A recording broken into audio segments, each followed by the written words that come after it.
Twitter is in hot water. Apple and Facebook are more private than Google, arguably. Lots of data breaches, including some breached Authy accounts and much more news. Welcome to Surveillance Report 101 in the triple digits, where we are dedicated to keeping you private and secure with the latest news in the past week. I am Nathan from The New Oil. I'm Henry from Techlore. Our promo segment, as usual, Patreon and Monero. Monero is a privacy cryptocurrency, and we're really big fans of it. Make sure you check that out if you're interested in contributing in a way that preserves your privacy as much as possible on the internet, because, that's what we're here for. And Patreon, of course. Patreon is a recurring donation platform. It uses fiat currencies like US dollars, and you can choose how much you want to give every month. If you give $10 or more a month, you get access to a segment-free video that doesn't have this little ad. You get show notes, and you get to ask a Q&A. One quick note before we dive into the stories, giveaway emails were sent a couple days ago. So we did that 100th episode giveaway. If you were one of the winners, be sure to check your email and make sure that you've responded. Be sure to check your spam folders, things like that. Thank you for your patience, everyone. I know it took us a couple days to get organized and start sending stuff out, but those have started going out. So again, be sure to check your emails, check your spam folders, make sure you get back to that really quick. And with that, we'll jump into our highlight story, and this is kind of a big story. So the headline says, ex-Twitter executive blows the whistle, alleging reckless and negligent cybersecurity practices. I'm going to go ahead and quote the article here because they had a couple of paragraphs that summed it up really well. The whistleblower, who has agreed to be publicly identified, is Peter Mudge Zatko, who was previously the company's head of security, reporting directly to the CEO. Zatko further alleges that Twitter's leadership has misled its own board and government regulators about its security vulnerabilities, including some that could allegedly open the door to foreign spying or manipulation, hacking, and disinformation campaigns. The whistleblower also alleges that Twitter does not reliably delete users' data after they cancel their accounts, in some cases because the company has lost track of the information, and that it has misled regulators about whether it deletes the data as it is required to do. The whistleblower also says that Twitter executives don't have the resources to fully understand the true number of bots on the platform, and were not motivated to do so. There's also some claims that up to half of Twitter employees have access to critical areas of the code, which is not good. If you're doing good cybersecurity practices, people would only have as much access as they need. But according to this guy, any programmer that works on the code, Twitter's just like, yeah, here's all of it, whatever, do whatever you need to do. He also claims there is at least one foreign state spy working at Twitter. They reported on this simultaneously in CNN and the Washington Post originally, and I think it was the Washington Post said that it was like an Indian spy, that the Indian government forced them to hire this guy. He speculates there could be more. I think the article mentioned that like 2 weeks ago, somebody at Twitter was convicted of spying for Saudi Arabia. Twitter is, of course, denying all of this. They're calling Zatko, quote, opportunistic. They're saying he's spreading a false narrative, and they claim that he was fired for poor performance and ineffective leadership. So they're kind of painting this picture that like, yeah, we fired him because he sucked at his job, and now he's just like lashing out. But I don't know, to me, he doesn't seem like that. The CNN article has a whole section explaining this guy's history, and it sounds like he's been a well-known hacker for a long time. He's not just a corporate suit guy. If I understood the article correctly, it's only the last few years that he started working on the corporate side. It sounds like they're trying to drag him through the mud, but it sounds to me like that may not be the case. So do you have anything you wanted to add to that? That's just the only note I wanted to throw in there, is that Zatko has an excellent reputation, and nothing seems to align there with his reputation and his history in the field. So it really does seem like that Twitter just didn't pay him enough to keep him quiet on the issues that were going on inside Twitter. These are all allegations, of course. Congress is calling for a big investigation, so if anything comes out of that, if we learn any more, we will definitely keep you guys updated. Data breaches. We're going to start with Plex. So Plex is a popular self-hosted home media server solution. It is not open source, and therefore you have to pay a fee to unlock all of the services. But they have a one-time fee option to unlock everything, so it's not terrible. They've now alerted all their users to reset their passwords after a data breach. This is according to a letter that was shared with Bleeping Computer. The intruder potentially accessed a limited subset of data, including email addresses, usernames, and encrypted passwords. Payment details were not accessed, and they claim that the vulnerability has been found and fixed. I just want to go ahead and plug, if you're a Plex user, there's an open source competitor called Jellyfin. For the record, I've never used Plex, but I do use Jellyfin, and I love it a lot. So if you're mad at Plex and looking for something else, it's worth checking them out. Greek natural gas operator suffers a ransomware-related data breach. So this came from DESFA, Greece's largest natural gas distributor. This just happened over last weekend, Saturday the 20th, so details are a little scant. They haven't really said what was stolen. They just said that some stuff had been compromised. They claim the situation has been contained, and the Ragnar ransomware group has claimed responsibility and is, of course, demanding a ransom, or else they're going to leak all the data. Our next data breach comes from LastPass, who has confirmed a breach and says that user data is safe, quoting the article. Although this investigation is ongoing, CEO Karim Tauba says that no signs of access to the user data or encrypted password vaults have been detected at this time. Only snippets of LastPass's source code and proprietary technical documentation has been stolen, unquote, which is still not great because, you know, who knows what the attackers are going to find in that source code because it's all closed. So I'm sure they haven't been getting a lot of like security researchers and bug reports and stuff like that. We're not big fans of LastPass around here. We think there's better options that cost less and give you more and don't lock you into their ecosystem. So if you're a LastPass user, this is what, like their second or third incident this year. And this goes back like years. I mean, LastPass does not have a great track record. They really don't. Like I said, this year alone, they've got plenty of reasons. My point is definitely check out a different password manager if you're on LastPass. We think there's way better options. We are going to continue the Twilio saga. I didn't expect this to keep having such a fallout effect, but DoorDash was hit by a data breach linked to the Twilio hackers. So again, the Twilio breach happened, I think, a couple weeks ago now, and Twilio is responsible for 2FA and authentication for a lot of corporate accounts, but they also offer their Authy accounts, which we'll talk about in a second. But regarding DoorDash, names, email addresses, delivery addresses, and phone numbers of DoorDash customers were breached. For a smaller subset of users, hackers access partial payment card information, including card type and the last 4 digits of the card number. So it seems like we're seeing other companies get hit by this, and I wouldn't be surprised if we see more companies come out in the next few weeks. Who was that earlier this year? Oh man, I forget their name. But it was like one company got hacked, and just for like weeks, every week, it was like another company affected, another company affected, another company affected. Wasn't SolarWinds? It's gonna come to me. Wasn't. I wanted to say SolarWinds, but I knew that wasn't it. It'll come to me like halfway through the episode. Continuing that note, Henry mentioned Authy, which is a software two-factor app that Twilio, I believe Twilio owns. They were also accessed, and this was a lot more severe. Twilio's investigation into the attack, which occurred August 4th, reveals that attackers gained access to some Authy user accounts and registered unauthorized devices. So there were 93 users and linked devices on those accounts that were affected. The attackers would have been able to access the 2FA codes generated for the app, the accounts, and the company says that it has removed the unauthorized devices and contacted the affected users, provides instructions on how to protect their accounts. There's instructions in the article if you're an Authy user, so be sure to check that out. And if you are an Authy user, we mentioned this a couple weeks ago, we're really not fans of Authy. They're another one of those services that tries to lock you into their ecosystem and makes it really hard for you to take your data and go somewhere else, which we're not fans of. Again, there's better things out there. If you're a Mac user, Rivo is available on iOS and Mac. And I'm told it syncs between the two. If you use iCloud, it'll be encrypted in between them. You could use something like Bitwarden. If you pay for premium, you can put your two-factor codes in there and it'll sync between all your devices. Just be sure to use a good, strong password with that, and maybe a hardware token, because, you know, that's really important. Or just keep them offline. Again, like Rivo or Aegis for Android. You can back them up, you can export them, you can move them to another app if you decide to go somewhere else someday. And just a last note, we're always suspicious of like phone numbers around here, because it's possible that the fact that Authy requires a phone number, because these accounts were tied to a phone number, that potentially, we don't have all the details, but potentially that made it easier for the attackers to find this and find those accounts and take over them. So get something that doesn't require any data from you. Again, Rivo, Aegis, Bitwarden if you need something that syncs, and preferably keep them offline if you can, but if you have to, just make sure you use something that's a little bit better than Authy. I also wanted to add in here that my guess, again, none of this is confirmed. My guess is these are all targeted individuals.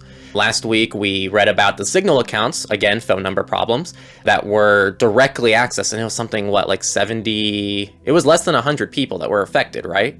I don't remember. They said it was like less than 1% of their user base or something like that. That's all I remember. Yeah, it wasn't many Signal accounts that were compromised. And now we're seeing also some Authy accounts were specifically compromised too, but it wasn't many. And so my guess here is that these are individuals that are being attacked, and my guess is that the phone number is the central data point between these accounts. And so just be aware of that. Be aware that we're not necessarily saying avoid everything that requires a phone number, because that's pretty unrealistic, but try to avoid things that are phone number based. And if something does require a phone number, just be aware of that limitation. And personally, I like to use different phone numbers for as many things as possible to try to avoid this problem. Just FYI, it was 1,900 users. Never mind. Moving to companies now, Oracle's surveillance machine targeted in US privacy class action. The suit, which was filed Friday as a 66-page complaint in the Northern District of California, alleges the tech giant's worldwide surveillance machine has amassed details on some 5 billion people, accusing the company and its ad tech and advertising subsidiaries of violating the privacy of the majority of the people on Earth.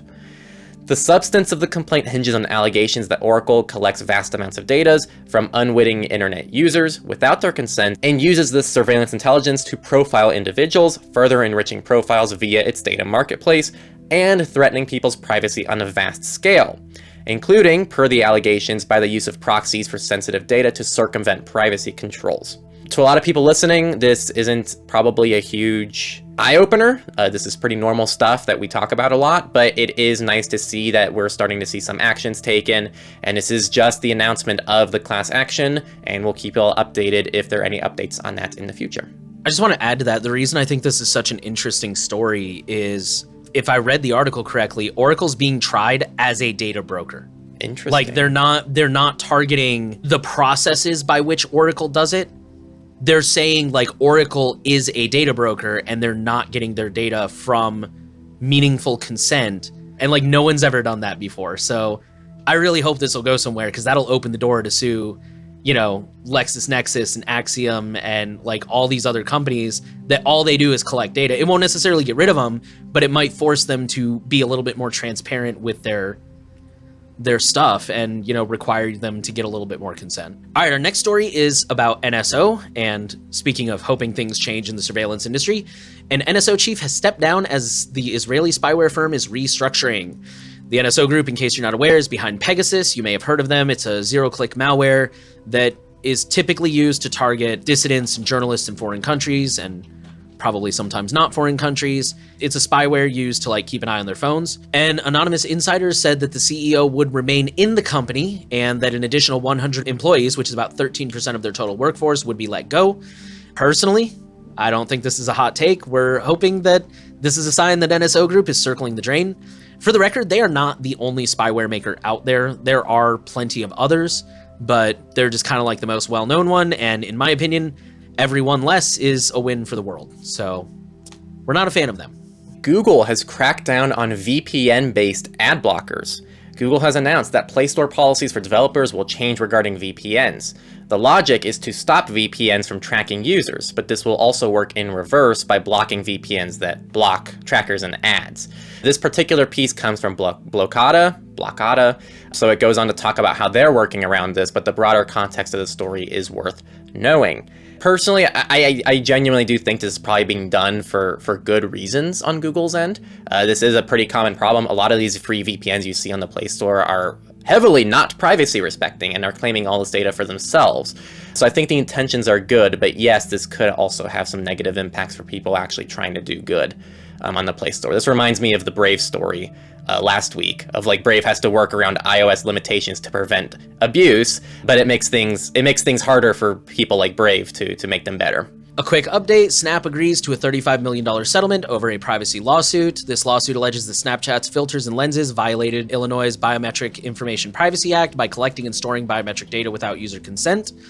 Illinois residents who used the lenses and filters between November 17th, 2015 and now may be eligible for a cut of the settlement, estimated between $58 and $117, which is more than the $10 that Equifax has refused to pay me. The settlement still needs final approval, but users who think they may be eligible have until September 24th to submit a claim. Here's my cynical side coming out. Snap denies that it violated the Privacy Act, and the spokesman said that Snapchat lenses do not collect biometric data that can be used to identify a specific person or engage in facial identification, and they add that data used by lenses stays on a user's mobile device and isn't sent to Snap servers, unquote. So my question is, why did they settle? If they have lawyers that are good enough to because we've seen this time and time again. The state's oh, we're suing you for all the money in the world, and then the lawyers are we'll give you $350. If their lawyers are that good, then why didn't they settle it all? Why didn't they just like run the case out until it finally got dropped? But whatever, that's just me being cynical. And streaming service Crunchyroll is blocking privacy-focused email to Denoda because hackers use it. So we saw something similar with Microsoft Teams a couple weeks ago who blocks to Denoda. The article rightfully points out that cybercriminals use lots of different email providers, including Gmail and Yahoo. So the logic of only blocking to Denoda is pretty questionable. For now, you can use an alias service like Simple Login, or you can use a custom domain. We actually generally recommend people have custom domains so that you are able to switch between email providers at will, and you get to control your own email, and you never have to change your email ever again. But ideally, you combine that with an alias service, because you never get to change your email again. And our final business or company story, DuckDuckGo now offers anti-tracking email service to everyone. So I'm pretty sure we mentioned this in the past. DuckDuckGo came out with their own email masking service. Before it was in beta, now it's open to everybody. I'll go ahead and say it. Personally, we're not really huge fans of this. Not because there's necessarily anything wrong with it, but just because it's kind of limited and clunky compared to other competitors. Like, first of all, you have to sign up in the app or the browser extension, or the browser if you're on Mac. You know, it's not like you can just go to the website and sign up. You can't start an email. You can only receive emails. Although they have made some good changes. So the emails will strip links of tracking links. They will upgrade HTTP to HTTPS if possible. And they have added the ability to reply. So you still can't start an email, but now you can reply, which is a huge plus. I think they've always removed tracking pixels from images. I could be wrong about that one, but I'm pretty sure that's a feature that's been there for a while. But again, now it applies to tracking links too. Again, we're not necessarily fans of this. Other competitors do it better, in our opinion. But I mean, hey, if you're a big DuckDuckGo fan and you want to use it, by all means, it's out. It's slowly getting better, and now it's publicly available to everyone. So go forth and enjoy.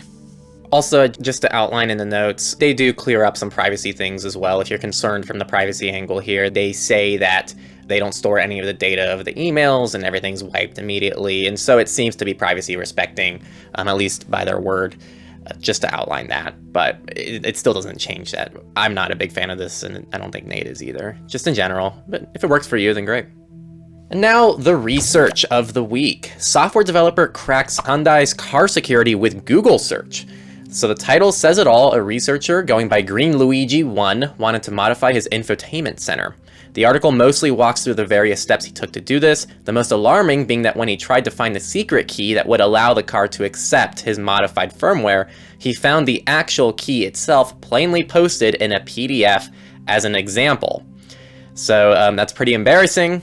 I would not like to be Hyundai right now, but that's definitely a fun research story. Our next story is very interesting. Air-gapped systems leak data via network card LEDs. I'm going to quote the article and totally screw up these names. Israeli researcher Mordecai Juri has discovered a new method to exfiltrate data from air-gapped systems using the LED indicators on network cards. This is being dubbed EtherLED or EtherLED. The method turns the blinking lights into Morse code signals that can be decoded by the attacker. The attacker begins with planting on the target computer. That is a grammatically weird sentence. So the attacker begins by planting malware on the target computer that contains a modified version of the firmware for the network card. This allows taking control of the LED blinking frequency, duration, and color. The attacker must then use a camera to capture the dots because the blinking happens too fast for like human decoding. So basically they got to use a camera to film it, and then later on they can decode it. I don't want to interrupt, but like this is quite literally the best example I could give someone of like how so many of these research articles are just theoretical attacks. Yeah, because like this is so ridiculous. That's what I was about to say. Is like I unless you work for like the NSA or like a Fortune 500 like defense contractor or something, I don't think this is probably something you really got to worry about. Because again, first of all, they got to infect your computer. That's always step one, which we've seen in the past is definitely possible, but it's still pretty difficult with an air-gap device. So first they got to infect the air-gap device, and then on top of it, they've got to have a camera aimed at the network card recording the LEDs. And then on top of that, they got to get that footage out to wherever they are so they can analyze it. So yeah, I mean, it's a proof of concept for sure. I think the reason we share these things is just to remind you guys that like nothing is unhackable, because that is an important lesson to take away. But we definitely also don't want to scare you guys into like, oh my God, my computer's, somebody's sitting outside in a van recording the flashing of the, like, It's probably not happening. Again, unless you work at Area 51, maybe they're trying to do that to you. But for most of us, this is probably not a concern. It's just a reminder that nothing's unhackable, and it's just an interesting story. So I think this next one is probably a little bit more likely than the one we just covered, to be totally honest. Yeah. So the next one, injecting data from air-gapped computers to nearby gyroscopes. So there's another air-gapped attack. Air-gapped, for those who don't know, is essentially just an offline device, a device that's disconnected from the internet. In this paper, they present I don't know what the joke is here, gyroscope. If you go in the show notes, you'll see how they spell gyroscope as the name of this, but it's an ultrasonic covert channel that doesn't require a microphone on the receiving side. Their malware generates ultrasonic tones in the resonance frequencies of the gyroscope. These inaudible frequencies produce tiny mechanical oscillations within the smartphone's gyroscope, which can be demodulated into binary information. There's actually been some studies about this in the past. I don't think that's the first time we've seen this one. As with all attacks, this first requires your air-gapped device to become compromised. The malicious smartphone must also be infected or placed nearby, within 800 centimeters max. So this is another proof of concept. I guess this one might be more likely to be abused than the last one we covered, but it's just worth knowing that these things are possible, and pretty much anything that can be intercepted or can be... I do want to outline, there is a certain section of the community out there that believes things like airplane mode and being offline mean nothing because of attacks like this, and that's just a huge oversimplification of the problem. This is unlikely to impact you, and I still think airplane mode and disabling radios is still useful even when you have attacks like this. So our next bit of research is about iPhone's upcoming lockdown mode and how websites can fingerprint you. And I guess this is kind of a point one for people who say like blocking JavaScript makes you stand out and stuff like that.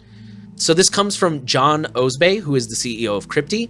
And he's basically saying that because lockdown mode disables certain features, like custom fonts, for example, it makes your fingerprint more unique, and this can make you stand out more. And he calls it an example of prioritizing security over privacy. And he basically says there's not much Apple could do about this unless they wanted to like delay lockdown mode and completely rework how it operates. He says he's built a website that is a proof of concept that can detect if you're using lockdown mode. I forget what it's called, and I didn't make a note of it here. It's in the article. I think one of my readers on Twitter went to it because he commented saying it works. Another iOS security researcher they interviewed in the article recommends that everyone turn on lockdown mode if they can to help the people who need it blend in, kind of like using Tor. So if you're an iOS user, when iOS 16 comes out, I would say go ahead and give lockdown mode a try. If it doesn't interfere with your life and things go fine, maybe leave it on, help people out if you can. Same thing with Tor. The final research article I threw in, just to preface this, as almost a bad example of a research article, because I think it's a terrible research article and I want to have a little bit of an educational moment as a community. I'm going to just go through the article, and then I'm going to go through why it's not good. So the article is Google tracks 39 types of private data, the highest among big tech companies. So yes, this speaks to how much data Google collects in regards to the number of data points, and it's bad. It's 39 types of private data. And then they also assert that Apple is good because Apple collects the least. I think it was 12. But that's all it speaks to.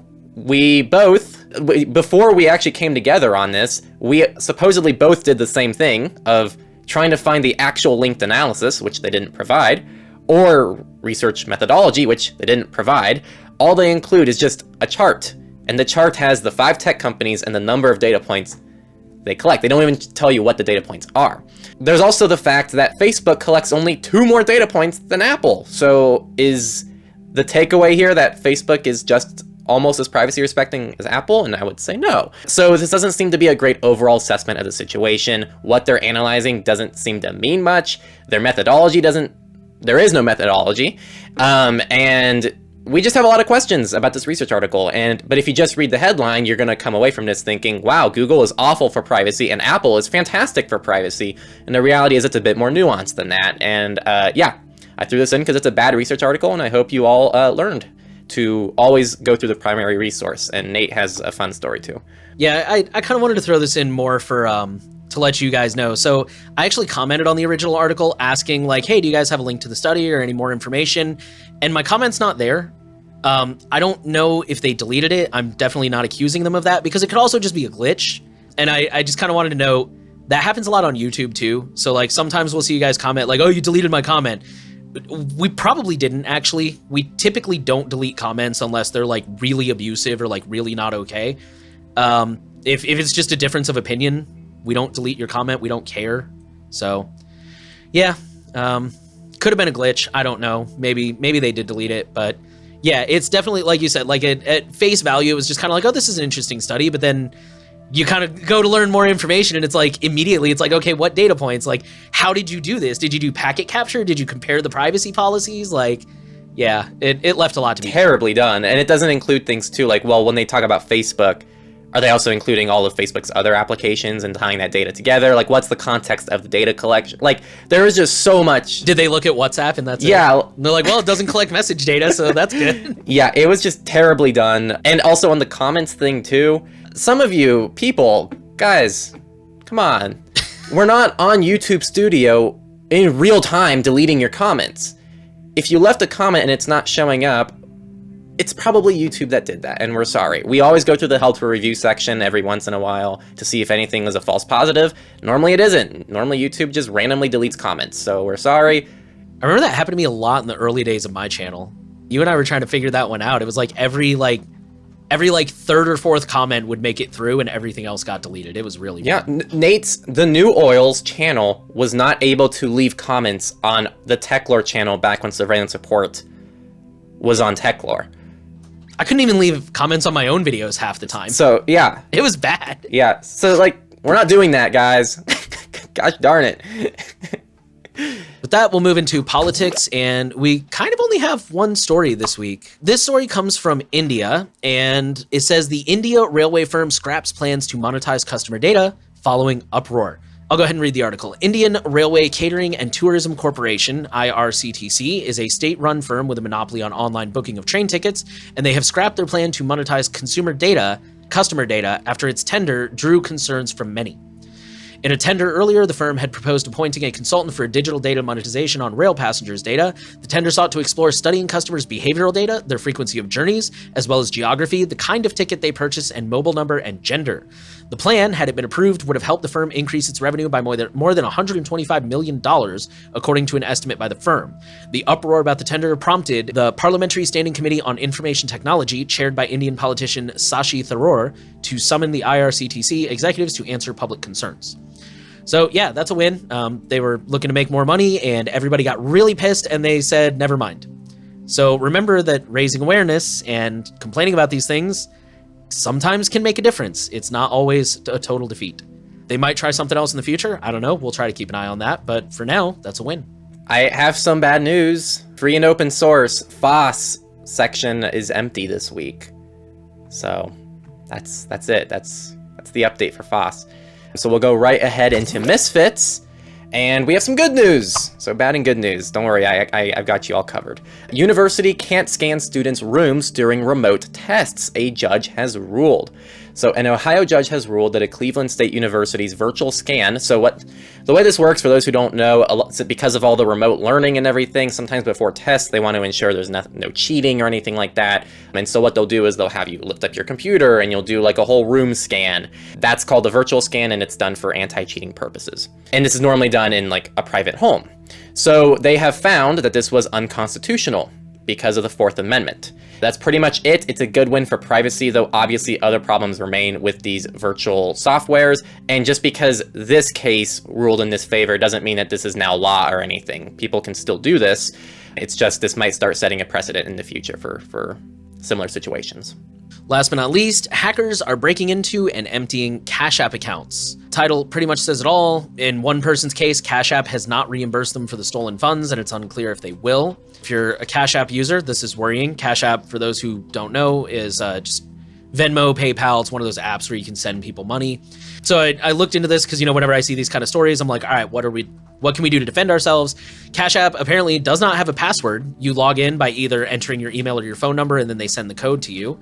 On the dark web, of course, some cyber criminals are selling credentials for email accounts that are known to be linked to Cash App. So, if they know like this person's Gmail is also a Cash App user, and maybe they have the password from another data breach, they go ahead and sell that as like, hey, here's a Cash App account. So defenses, you can switch to email instead of phone, enable two-factor on the email, and then in Cash App, you can enable security lock, which requires a PIN to approve each transfer. I also did notice, I was looking through the app. I don't have it, but I know people that do, which is always a fun conversation. People don't even question me anymore. I'm like, hey, can I see your phone? Do you have this app?